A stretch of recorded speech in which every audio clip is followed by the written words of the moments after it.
Hola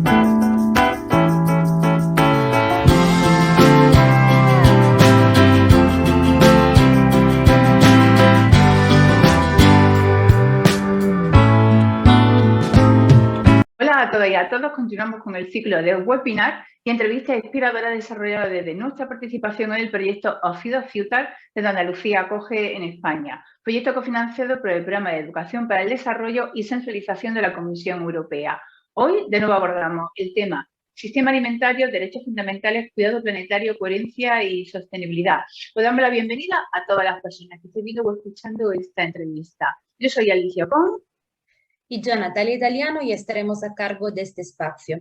Además de esa entrevista, recordaros que ya están disponible otra entrevista inspiradora en el canal YouTube de Andalucía Acoge y webinars temáticos sobre sistema alimentario, derechos fundamentales en el sectores agrícola y salud, cuidado y coherencia planetaria. En las redes sociales de Andalucía Acoge estaremos compartiendo toda la información. Comentaros que además de estas acciones de la campaña internacional Ofido Future, se están desarrollando actuaciones en 13 países y a través de otras 15 organizaciones. Ofido Future es una campaña internacional de sensibilización que estaremos trabajando especialmente hasta final de 2023 en mejorar el cumplimiento de los derechos fundamentales en las cadenas de producción y de distribución de alimentos a nivel internacional y en una nueva forma de concebir el sistema alimentario y, por tanto, las relaciones. En la página web del proyecto www.ofood-mediofuture.eu y en sus redes sociales podéis consultar más información. Y en la entrevista inspiradora de hoy contamos con Fernando Navalón, de la red de supermercados cooperativos. Hola Fernando, bienvenido y encantadas de tenerte en este espacio. Muchas gracias por invitarnos. Encantada, Fernando, también de tenerte. ¿Qué te parece si para empezar te presenta a ti, presenta a la red de supermercados para que te podamos conocer a ti y a la red un poco más? Claro. Bueno, yo soy Fernando, soy el secretario técnico de la red de supermercados cooperativos. Mi rol es principalmente coordinar la organización y nosotros somos una red, un proyecto de intercooperación entre supermercados cooperativos en España, que lo que busca es facilitar la consolidación y el crecimiento de estos proyectos, que son básicamente supermercados que crean y lanzan los propios consumidores y consumidoras con sus propios criterios.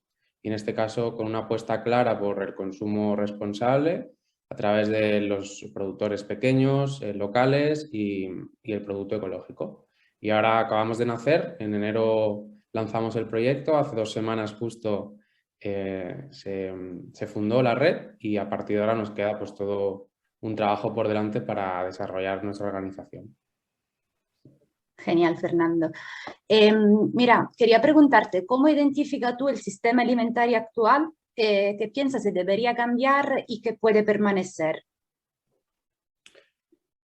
Bueno, es una pregunta profunda, ¿no? Que habría que hablar muchas cosas. Voy a intentar resumir. Desde nuestro punto de vista, la apuesta por transformar el sistema alimentario actual hacia otro modelo más sostenible parte de un análisis profundo de los impactos negativos que el actual modelo convencional industrializado genera en múltiples esferas de nuestra vida, ¿no? Desde la salud de las personas y los ecosistemas, la justicia social, la economía, la cultura o incluso la igualdad de género. Este sistema la verdad es que se deriva principalmente de una evolución que ha ido sufriendo las economías y los países en el último siglo hacia la industrialización masiva en todos los sectores, que ha supuesto también la apuesta por la maximización de los beneficios que en sí pues, promueve el sistema económico actual, el capitalista y la globalización. En el caso de la alimentación, a partir de los años 70, con la llamada Revolución Verde, se impulsó un proceso de industrialización específicamente del sector primario a gran escala, que lo que implicó es un crecimiento exponencial de la producción de los alimentos y de su transformación, gracias a la mecanización, a los insumos de origen químico, como los fertilizantes o los pesticidas. Y lo que entonces eran las explotaciones pequeñas, familiares, pues dieron paso a grandes producciones industriales de monocultivos mecanizados, ¿no? Y esto, que si bien ha permitido aumentar la disponibilidad de alimentos a la población, hoy en día es la raíz de un montón de problemas.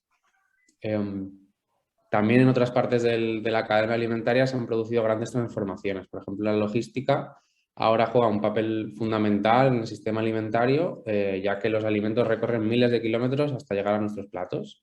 De media, de hecho, en España se calcula que recorren 3.000 kilómetros hasta llegar a nuestro plato. Y esto ha significado pues, diversos problemas que ahora nombraremos, porque estamos en un mundo globalizado, ¿no? Donde la producción y el consumo ya es a escala global. Y en la última pata, que sería la distribución, el control actualmente está en manos de grandes corporaciones que son las que marcan la regla.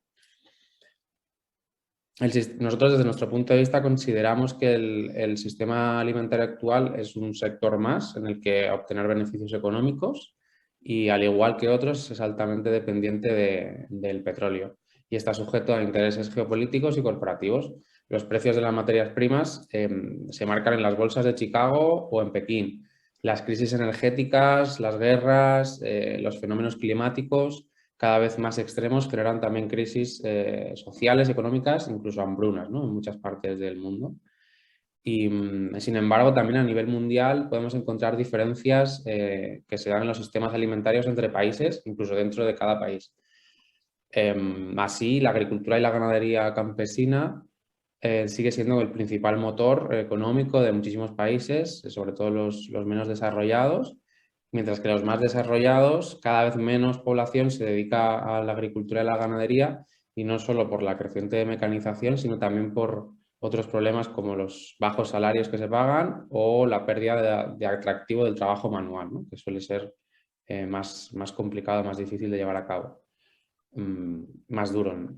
Estas diferencias se plasman, por ejemplo, en los impactos generados, siendo los países ricos quienes más producen externalidades negativas y quienes distorsionan el mercado global gracias a los subsidios a los sistemas productivos que hacen sus gobiernos, ¿no? Estas externalidades negativas son cada vez más evidentes y dañinas. Por ejemplo, podemos citar los impactos ambientales del sistema alimentario industrializado, como la pérdida de suelos fértiles, la biodiversidad, la contaminación de suelos y aguas derivada de los usos intensivos, la mecanización o la deforestación, la sobreexplotación de especies de peces o la indudable contribución al cambio climático que este modelo alimentario actual tiene. De hecho, los estudios recientes realizados a escala internacional sobre emisiones de gases de efecto invernadero señalan que las emisiones provenientes del sistema agroalimentario representan el 34% total de los gases de efecto invernadero emitidos por actividades antrópicas. Es decir, más de un tercio del total del cambio climático es responsabilidad del sistema alimentario. La transformación agroindustrial, la logística y el transporte, generan también importantes externalidades en forma de vertidos, pues, contaminación del aire, atascos de circulación, consumo de energía no renovable, entre otras, ¿no? También podemos citar otra de las partes importantes, no solo la ambiental, es la social del sistema alimentario y especialmente en el primer eslabón de la cadena, que es el más débil, que es la producción. En el caso de los mercados europeos, por ejemplo, pero también quizás en los estadounidenses y otros países occidentales, tenemos un mercado en el cual el modelo de la gran distribución ha supuesto a lo largo de las últimas 4 décadas la formación de oligopolios de distribución minorista. Estas son grandes empresas que controlan la distribución alimentaria y al final lo que hacen es acaparar un alto porcentaje del mercado y son las que influencian en la toma de decisiones del conjunto de la cadena agroalimentaria. Estas firmas ejercen un control dominante sobre la industria y más aún sobre la producción primaria. De hecho, también lo que apuestan, ¿no?, con ese modelo de competitividad que tienen entre ellas por la minimización de los costes y los precios y la maximización de sus márgenes, lo cual significa que los precios al final, el eslabón más débil de la cadena, que es la producción, suelen ser muy bajos. Para haceros una idea de este problema, ¿no?, en Europa, por ejemplo, 9 empresas controlan la mayor parte de la distribución alimentaria total y el consumo. En el caso de España, una sola empresa controla el 25% del consumo total del país. Y a nivel mundial son 10 las empresas que controlan gran parte también de la distribución, la producción y el consumo de alimentos. Y a medida que crece su cuota de mercado, pues también crece su percepción de legitimidad para negociar directamente con los estados y las instituciones las regulaciones, ya sean en el ámbito regional, estatal o internacional, pues por ejemplo con los llamados acuerdos comerciales o de inversión, ¿no? Los tratados de libre comercio que se llaman. Aquí, por ejemplo, las administraciones públicas tienen un papel muy importante, ya que son pues, quienes intervienen en los mercados, quienes los regulan también, y en su caso pueden favorecer este tipo de sistemas alimentarios o favorecer otros modelos mucho más sostenibles. En realidad, o sea, estamos nombrando, ¿no?, todos los problemas que tiene este sistema alimentario y también depende mucho de los países.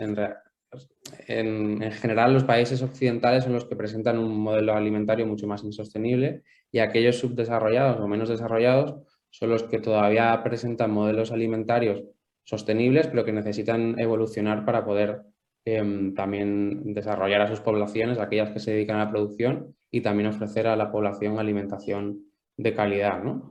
Y segura. Nunca antes en la historia en el planeta habíamos producido tantos alimentos para toda la población y sin embargo millones de personas todavía sufren hambre y otros millones de personas sufren sobrepeso y malnutrición. O sea que yo creo que disponemos ya de muchísimo conocimiento, muchísima tecnología para producir y consumir alimentos de manera más sostenible y lo que deberíamos hacer es uso de esa tecnología hacia una dirección no de profundización de este sistema actual, sino de transición hacia otros modelos mucho más enfocados en el bienestar colectivo y en el respeto por el planeta. Ahí, en este sentido, hay países que necesitan mejorar, ¿no?, sus modelos para modernizarlos desde esa óptica sostenible y otros que necesitamos reducir nuestra producción y consumo desde un sentido más decreciente para hacerlos sostenibles. Muy bien, perfecto. Y desde esos modelos, Fernando, de transición que comentabas, del sistema alimentario que has definido tanto nacional como internacionalmente y bueno, el sistema, el gran sistema o los sistemas que lo están desarrollando, en esos modelos de transición, ¿cómo definir desde la red o cómo integrar desde la red la intercooperación en el sistema alimentario y qué significaría dentro de ese tránsito a un nuevo sistema alimentario basado en el bienestar o un propósito común que comentas? Claro, o sea, en el modelo actual, digamos que la competición es lo que se establece, ¿no? Las empresas compiten entre sí, incluso compiten entre las diferentes eslabones de la cadena para conseguir o maximizar sus beneficios económicos. Sin embargo, en nuestro caso, la intercooperación es la apuesta natural. Es una apuesta por articular alianzas que nos permitan ser sostenibles sin que nadie pierda o sin que nadie se quede atrás. Digamos que la intercooperación es lo opuesto a la competición, porque creemos que no necesitamos más competición sin competir, por ejemplo, por bajar los precios a los productores, sino cooperar para crear sistemas mucho más sostenibles. Por ejemplo, decía, ¿no?, necesitamos intercooperar con el eslabón más débil de la cadena. En nuestro caso, los supermercados cooperativos lo que hacemos es negociar directamente con los productores y las productoras precios justos que ellos marcan también en función de los costes que tiene producir sus alimentos. Y esto es básico porque aunque pensemos que ocurre en otros sectores económicos, la alimentación no es así. No se paga el precio que cuestan producir los alimentos. No ya incluso se paga los costes ambientales que tienen esos productos. Pues consideramos que aquí la intercooperación tiene que jugar un papel clave uniendo a los diferentes sectores de la cadena alimentaria, incluso dentro de la propia pata de la cadena alimentaria, uniendo a aquellos actores que puedan favorecer una intercooperación que les ayude a ser más sostenibles. Y pongo ejemplos. En el caso de la producción, en España tenemos ejemplos de organizaciones de productores y productoras que se unen para poder servir a consumidor final o a empresas. Y en ese caso lo que hacen es establecer alianzas entre ellos en las que pactan los precios, es decir, los precios de todos los productores de esa organización son los mismos, con lo cual se evita esa competición a la baja normalmente entre productores y se ofrece la posibilidad de poder ser remunerados desde la justicia, ¿no?, laboral. También desde la cadena del consumo, en nuestro caso, los supermercados cooperativos, lo que queremos es intercooperar entre nosotros, compartir nuestras experiencias, nuestros conocimientos para ser más sostenibles. No tenemos intención, ¿no?, de entrar en un mercado, pensarnos como un negocio y competir entre nosotros, ¿no? Lo que queremos es que todo el mundo sea sostenible, tanto desde un punto de vista social, pero también respetando el medio ambiente, y para eso lo que necesitamos es, digamos, intercambiar prácticas y tener estructuras que sean simplemente sostenibles y que sean también felices para las personas.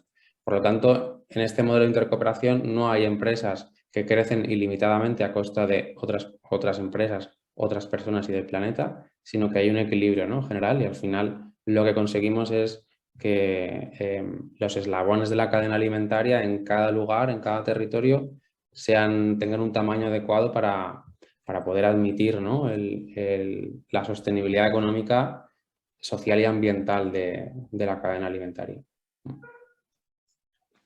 Muy interesante ese concepto de intercooperación que nos comenta, y también la importancia, como tú dices, ¿no?, de intercambiar práctica, del compartir, para fomentar esa sostenibilidad a nivel social, a nivel ambiental. Súper importante. Y cuando hablamos de transición hacia modelos más justos, más sostenibles, muchas veces escuchamos hablar, o sea, sobre soberanía alimentaria. Entonces, mi pregunta es, ¿qué modelos de producción y consumo desde la soberanía alimentaria cree que sea necesario?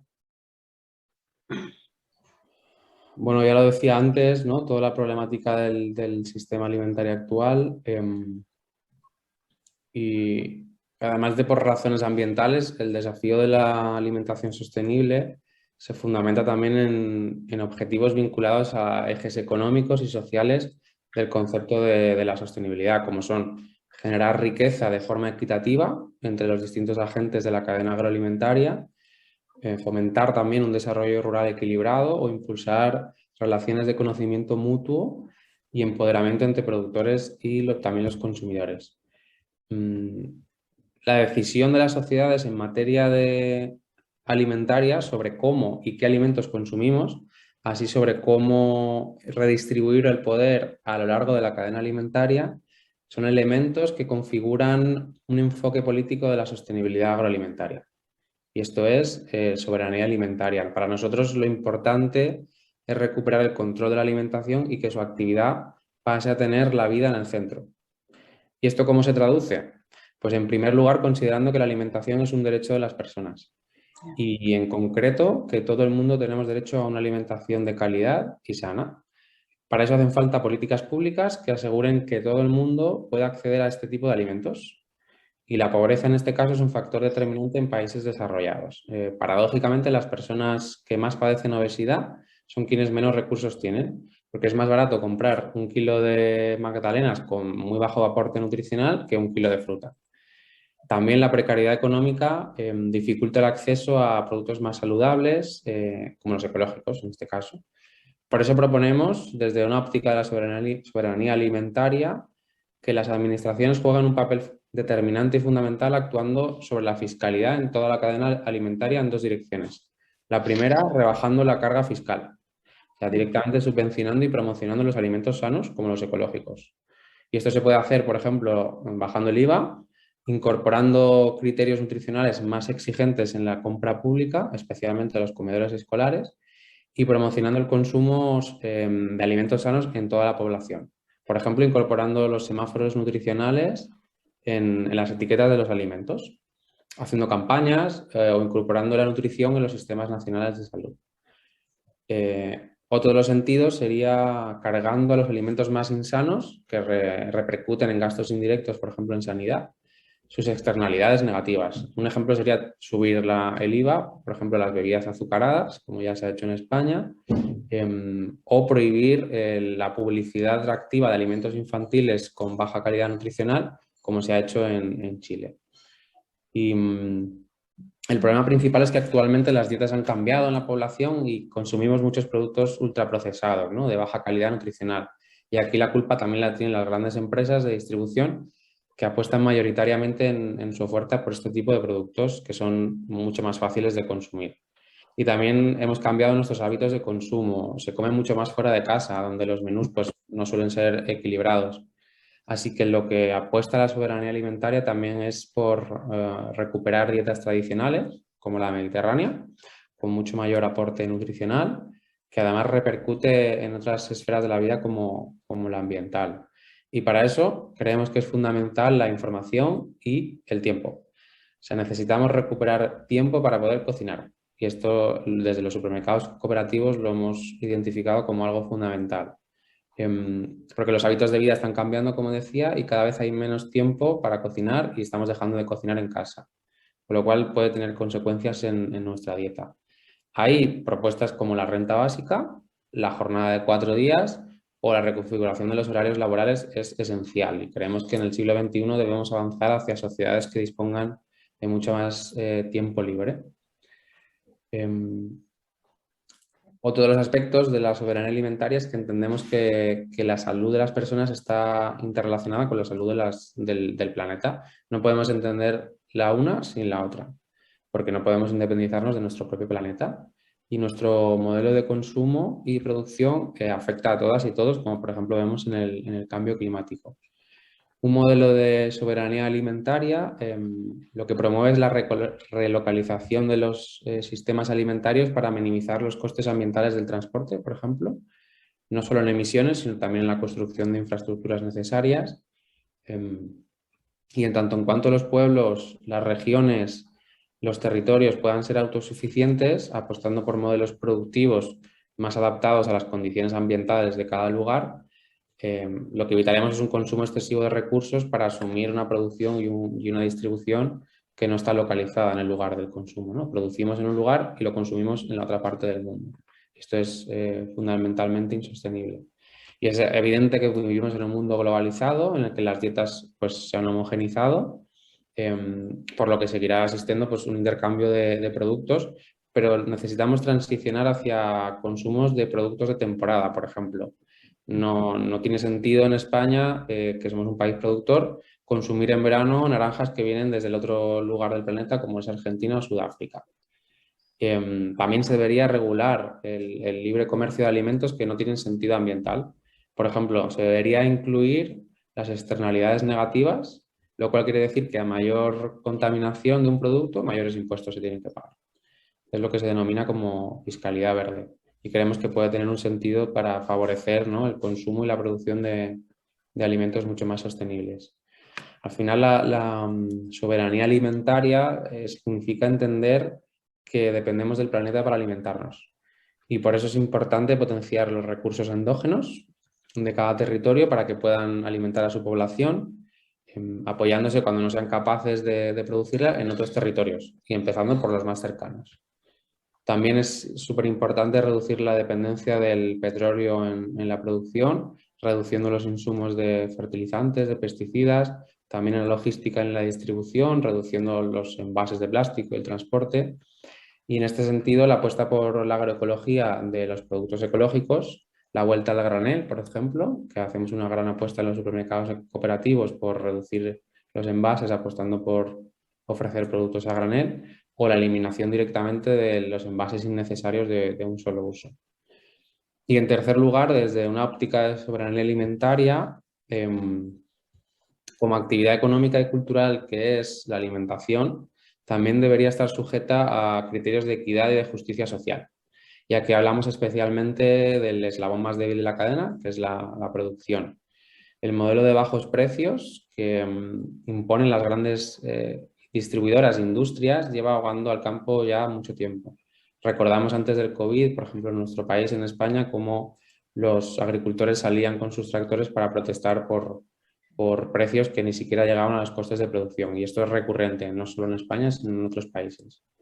También los desequilibrios norte-sur, con las subvenciones que otorgan los países del norte a sus sistemas alimentarios, que compiten en desigualdad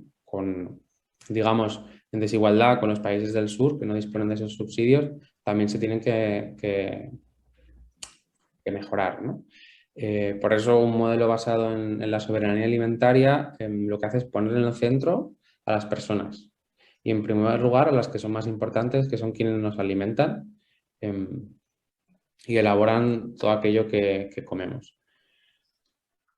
creemos que ellos tienen que marcar los precios justos. Es decir, quienes empiezan por elaborar y transformar nuestros alimentos son quienes deben marcar cuál es el precio que debemos pagar. Y en este sentido apostamos por una herramienta que consideramos clave, que son los canales cortos de comercialización, que no es otra cosa que acortar o acercar la producción al consumo. Y un ejemplo son los supermercados cooperativos o los mercados de productores, donde directamente los productores ofrecen sus productos a los consumidores.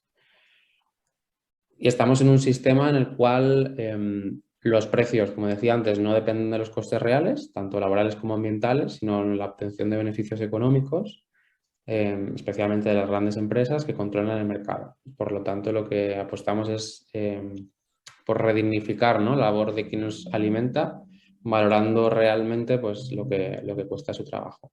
Esos serían los pilares, digamos, de la soberanía alimentaria, que no es otra cosa que poder decidir sobre nuestra propia alimentación, ¿no? Y que no sean otros intereses, en este caso económicos, los que marquen qué es lo que comemos.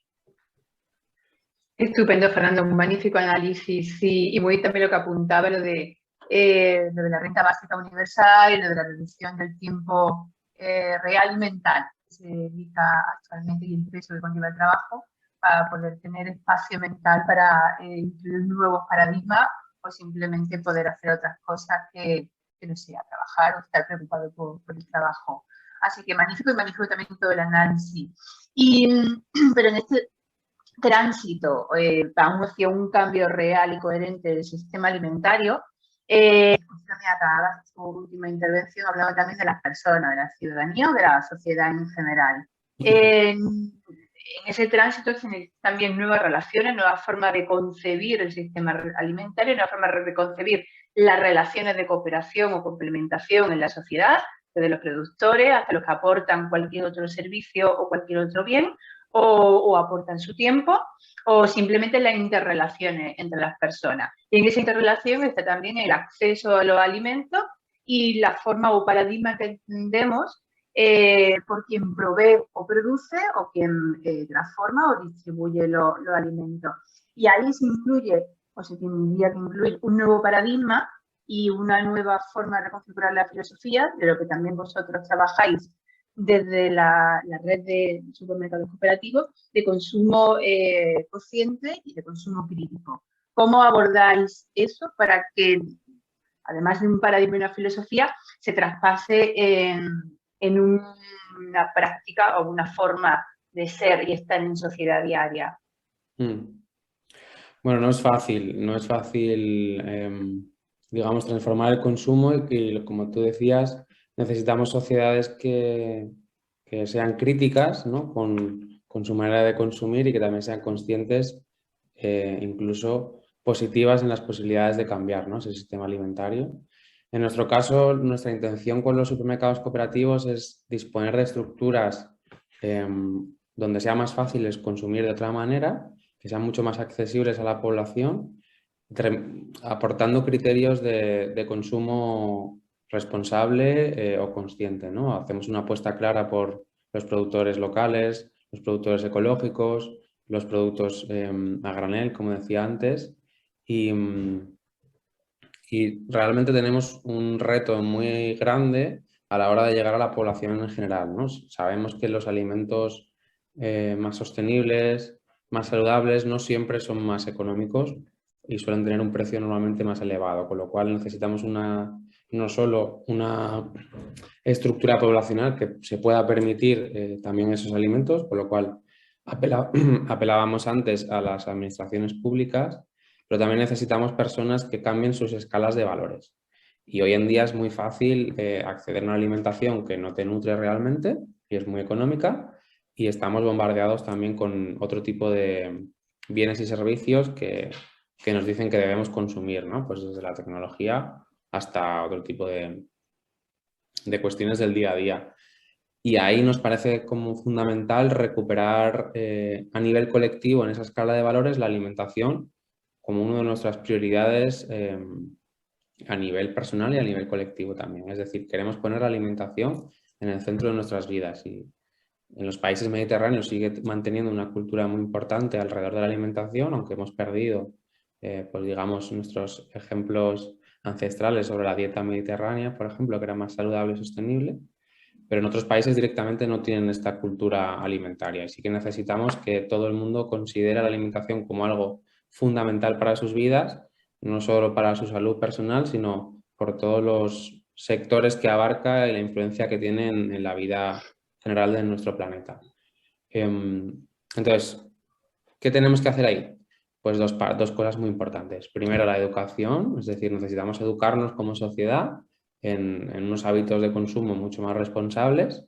Tenemos que tener información sobre qué es lo que cuál es el impacto de nuestro consumo a todos los niveles. En el caso de la alimentación, de dónde proviene lo que estamos consumiendo, cómo se ha producido y qué impacto tiene en mi cuerpo. Y esto es clave. Sin información es muy difícil hacer un consumo mucho más sano y más saludable y sostenible. Pero no es suficiente con esa información. Muchas personas ya sabemos lo que significa un producto y cuáles son sus impactos. Lo que tenemos que es conseguir accionar un cambio en ese consumo. ¿Y cómo se acciona? Pues a través de la seducción. Hay personas que quizás están sensibilizadas desde un punto de vista de la justicia social y entonces ahí hay que hacer todo un trabajo de, digamos, comunicación y difusión de cuáles son los modelos más justos desde un punto de vista social. Hay personas que están más sensibilizadas con la salud y entonces hay que seducirles con productos más saludables, como son, por ejemplo, los ecológicos. Y hay otras personas que pueden estar seducidas por otro tipo de cuestiones de los nuevos sistemas alimentarios mucho más sostenibles. Entonces, ahí tenemos una tarea colectiva, en el caso de los supermercados cooperativos, por seducir a las personas para atraerlas hasta otro sistema, ¿no? Y que no sea desde el punto de vista, digamos, de la obligación, ¿no? O la moralidad, de tienes que consumir porque lo estás haciendo mal, sino desde un punto de vista más de la seducción, que los cambios de hábitos que hagan sean cambios también sostenibles en tu vida, que los puedas sostener económicamente y en tus hábitos diarios, es decir, que te hagan feliz, porque aquel consumo antes llamado responsables, que ahora está variando hacia el consumo crítico y consciente, si se basa únicamente en la moralidad, vamos a tener dificultades de sostenerlo en nuestra vida diaria, ¿no? Vivimos en sociedades en las cuales pues ahora es mucho más difícil tener hábitos de vida saludable porque estamos bombardeados, ¿no? con un montón de propuestas de consumo que no son nada sostenibles. Entonces, lo que necesitamos es promover un consumo crítico y consciente desde una óptica también posible, ¿no? Totalmente de acuerdo con todo lo que nos comenta y bueno, la importancia de la recuperación de lo que tú has hablado de una cultura alimentaria y también la importancia de la información, de la educación para entender bien, también para dirigir hacia elecciones más justas, más responsables a la hora de hacer compra, siguiendo estos criterios, ¿no? De sostenibilidad, de justicia social. Es como un conjunto, ¿no? Las relaciones entre todos los eslabones, todos los agentes que están involucrados en la cadena de producción y distribución de alimentos que tienen que ser coherentes. Y para que eso, esa transición, ese tránsito hacia modelos más sostenibles ya están en marcha y se pueden fomentar aún más. Y entonces, en ese tránsito, ¿qué otras tendencias o acciones transformadoras o grandes cambios se están desarrollando, pueden surgir o sean necesarios para seguir fomentando modelos alimentarios más sostenibles y justos? Bueno, voy a empezar por el nuestro, ¿no? Que sería bueno, los supermercados cooperativos y los proyectos cooperativos que surgen pues desde las iniciativas de la sociedad civil, ¿no? En nuestro caso representamos iniciativas que apuestan claramente y van en un sentido transformador del sistema alimentario. Los supermercados cooperativos somos, digamos, el ejemplo claro de la soberanía alimentaria. Las personas, tanto productoras como consumidoras, decidimos qué tipo de alimentación queremos tener. También hay otros ejemplos parecidos como los grupos de consumo o los AMAPs en Francia, que son consumidores que se alían con productores, incluso les avanzan todo el coste de producción previamente a recibir la mercancía. Es un concepto incluso que puede chocar a muchas personas. Por ejemplo, se paga de antemano las cosechas, incluso si se pierden, ese pago sigue yendo al productor, no se recupera. También tenemos iniciativas cooperativas que parten de la sociedad civil o de la sociedad organizada o organizaciones relacionadas con el mundo agroecológico, como son los food hubs o los centros de acopio. En España están surgiendo, en otros países europeos también. Y al final son centros logísticos donde se agrupa la producción en proyectos de intercooperación para poder servir a diferentes canales de consumo. Y en este caso, lo innovador y lo interesante que tienen es que se juntan los productores que hasta ahora trabajaban de manera separada para aumentar su capacidad de oferta y también para pactar precios, ¿no? Como decía antes, en estos proyectos de intercooperación. Y estos food hubs, por ejemplo, están funcionando en algunas ciudades para servir a comedores escolares que están cambiando sus dietas. Ahí la compra pública es otra de las cosas súper importantes que se pueden hacer para transicionar hacia sistemas alimentarios más saludables y sostenibles. Hablaba de los comedores escolares. Ahí, por ejemplo, es súper importante trabajar con las niñas y los niños que son el futuro de la sociedad y que a través del comedor escolar pueden empezar a conocer lo que significa una alimentación mucho más saludable y también mucho más sostenible, introduciendo pues el producto ecológico y local. Esto es algo que están haciendo ya administraciones públicas, que a través de los pliegos de contratación lo que introducen son mínimos de consumo en la oferta de los menús de los comedores escolares. También en la restauración colectiva, como pues, centros de trabajo, universidades o incluso los restaurantes. Son políticas alimentarias públicas que por el volumen de consumo que significan, pueden ser una palanca muy importante para transicionar. También pues, políticas o acuerdos globales como el Pacto de Milán, que es un pacto entre ciudades para favorecer las políticas alimentarias locales sostenibles, o la política europea, ¿no? que está muy mediada por la PAC, pero que ahora ha lanzado el año pasado una directiva, digamos, que se llama From Fork to Table, que lo que pretende es, por ejemplo, que en el 2030 el 25% de la producción europea sea ecológica, ¿no? Y incrementar también el consumo. Creemos que eso puede ser positivo, pero todavía necesita ser un poco más ambicioso, ¿no? A la hora de relocalizar. En nuestro caso, creemos, por ejemplo, que no basta con que sea un producto ecológico, sino también tiene que estar producido bajo unas condiciones laborales dignas y también que se relocalice su consumo y su producción. No vemos sentido que se produzca algo en Europa y que se venda como ecológico en la otra parte del mundo con esos costes ambientales que significa el transporte. También ahí vemos la presión social y la conciencia, ¿no? Que lo que hace es presionar sobre todo a las empresas para que transformen sus ofertas y su manera de producir y distribuir alimentos en un sentido pues, de ofrecer mayor sostenibilidad. Y ahí sabemos que la adaptación que hacen las empresas no tiene tanto que ver con su propia filosofía, ¿no? De creer en esos cambios, sino porque el consumidor está presionando y quiere productos mucho más sostenibles y saludables. Otra de las cosas son las iniciativas ciudadanas como los huertos urbanos que configuran proyectos que acercan a las personas a la producción de alimentos, acercan a las personas a la tierra y esa conexión que hemos perdido en las ciudades, por ejemplo, con cómo se produce un alimento, ¿no?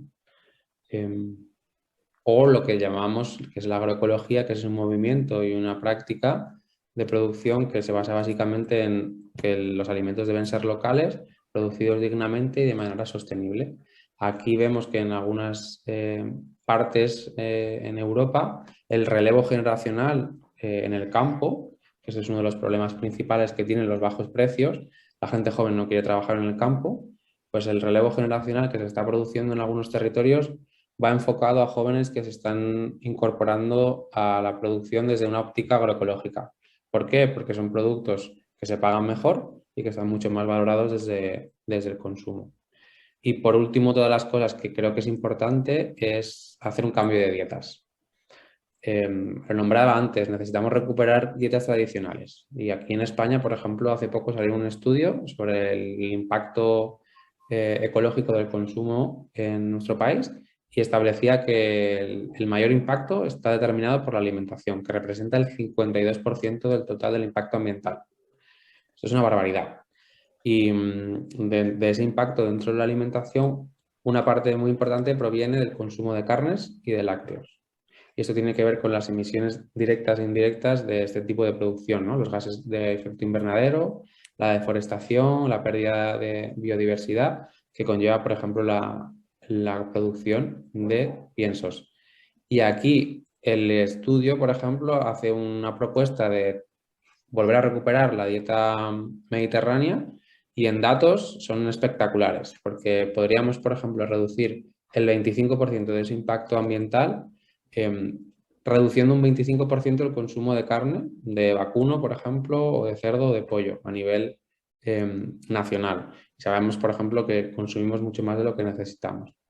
Incluso si aumentamos también, ¿no?, nuestro consumo de productos vegetales, como las legumbres que hemos perdido, o el tofu que viene desde China, pero que ya se ha instalado en nuestra dieta, y reducimos también los productos lácteos, aumentamos los cereales o los huevos, podemos reducir el impacto hasta un 50%, ¿no?, del impacto ecológico de la alimentación.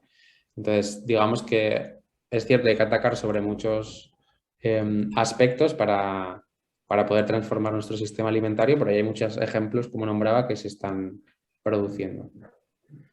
Perfecto, Fernando. Ha abordado muchos temas, muchas propuestas y muchas ideas, tanto para dar un buen abanico de todas las opciones disponibles que ya se están desarrollando y todos esos modelos, como para provocar interés por quien quiera conocerlos más. Para terminar ya, ¿alguna otra cosa que quieras comentarnos? ¿Algún mensaje final, alguna propuesta final, alguna reflexión que quieras compartir para terminar? Sí, pues yo creo que la alimentación es una de las esferas de nuestra vida más importantes. Es decir, sin comer ni beber no podremos vivir. Y por tanto debería ser una de nuestras máximas prioridades también. Nuestra salud personal, la de nuestros seres queridos, la de nuestro planeta, del resto del mundo, depende en gran medida de la alimentación. Y lo estamos viendo, por ejemplo, con las enfermedades derivadas de una mala alimentación. Es un derecho y también es una responsabilidad individual y colectiva. Y por eso es importante conocer y promover hábitos saludables de consumo. Pero también representa la alimentación una de las principales actividades humanas, es dependiente de los ecosistemas, también es la principal responsable de su deterioro, es el sustento de millones de personas, puede favorecer o dificultar la vida en la Tierra a todos los niveles, pues desde la economía de los países hasta la salud del medio ambiente y el futuro del planeta.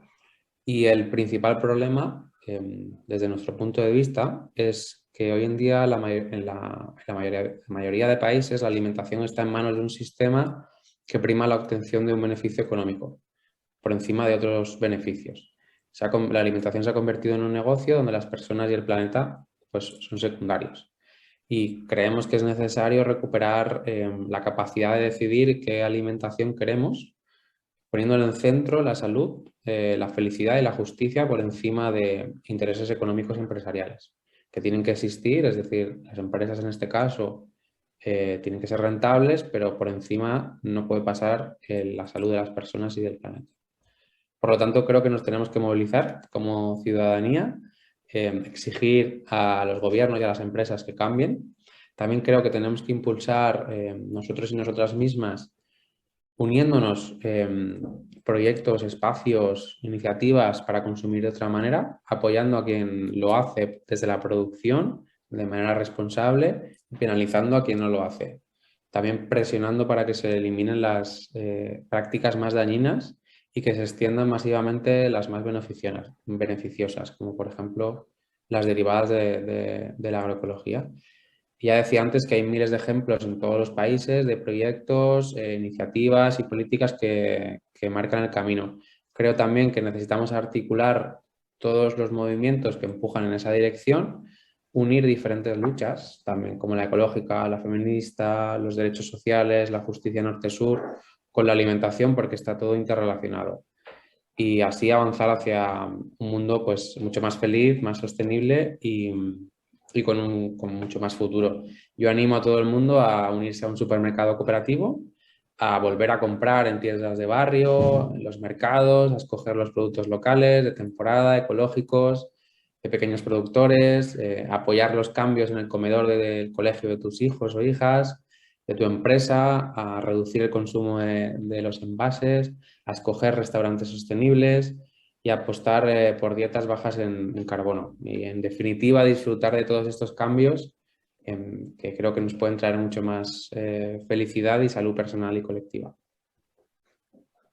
Perfecto, Fernando. Muy inspirador también esa última parte, es decir, que está claro que estamos en buen camino y tenemos que seguir a través de acciones individuales, también colectivas, lo que decía, crear espacios donde compartir, donde informar, donde ayudar también a todas las personas que están dando paso en ese sentido.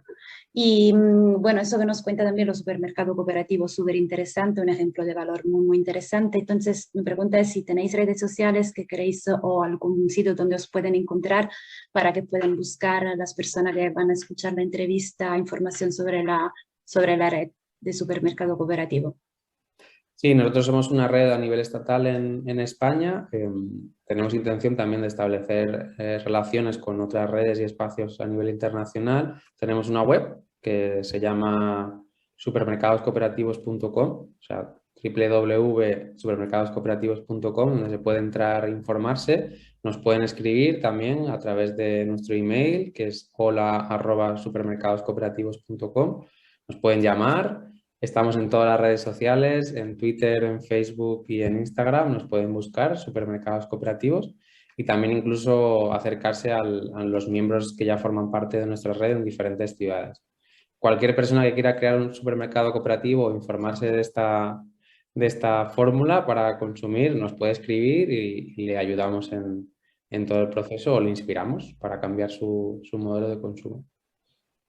Perfecto. Pues seguramente que la gente que lo esté viendo, que lo esté escuchando posteriormente, os buscará más información y sobre todo también si además prestáis asesoramiento y información tanto a grupos como a personas individuales que estén interesadas, eso desde luego ofrece un gran soporte para el cambio y para el tránsito. Así que, pues perfecto, Fernando, por nuestra parte, que darte la enhorabuena a ti, al trabajo que estáis haciendo, al trabajo de todos los supermercados cooperativos de los que formáis parte. Y nada más, que ha sido un placer que comparte este tiempo con nosotros y con el proyecto.